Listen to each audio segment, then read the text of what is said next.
Ennesimo colpo la scorsa notte verso le 2:30 ai danni di un ottico. A finire nel mirino dei ladri è stato questa volta il negozio LG di via Caccianiga 80 a Maserata.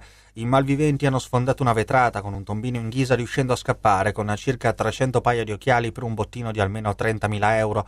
Questa volta la banda delle spaccate è però andata male. In tutta la zona i carabinieri hanno subito disposto una rete di controllo e poco dopo le 5 hanno avvistato il mezzo dei ladri a Ponzano. La vettura, una Ford Focus Station Wagon, è stata intercettata da una gazzella dei carabinieri e ne è nato un rocambolesco inseguimento che si è concluso in via delle Industrie nella frazione di Paderno. Qui i 3 malviventi a bordo dell'auto ormai in trappola sono scesi scappando a piedi attraverso i campi. Nel bagagliaio era presente tutta la refurtiva.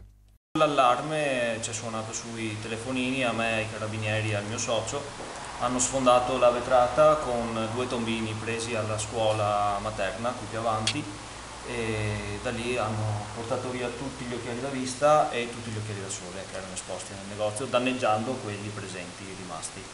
Hanno recuperato parte della refurtiva questa notte i carabinieri e adesso la stiamo quantificando in quanto è stata danneggiata, perché è stata portata via buttandola per terra, prendendola dentro dei sacchetti. Sì, penso che a tutti gli ottici a cui stanno portando via la merce siano fonti su commissioni o che comunque sapevano già dove andare a colpire. All'incirca 30.000 euro, oltre 300 paia di occhiali, ovviamente molti dei quali di elevato valore.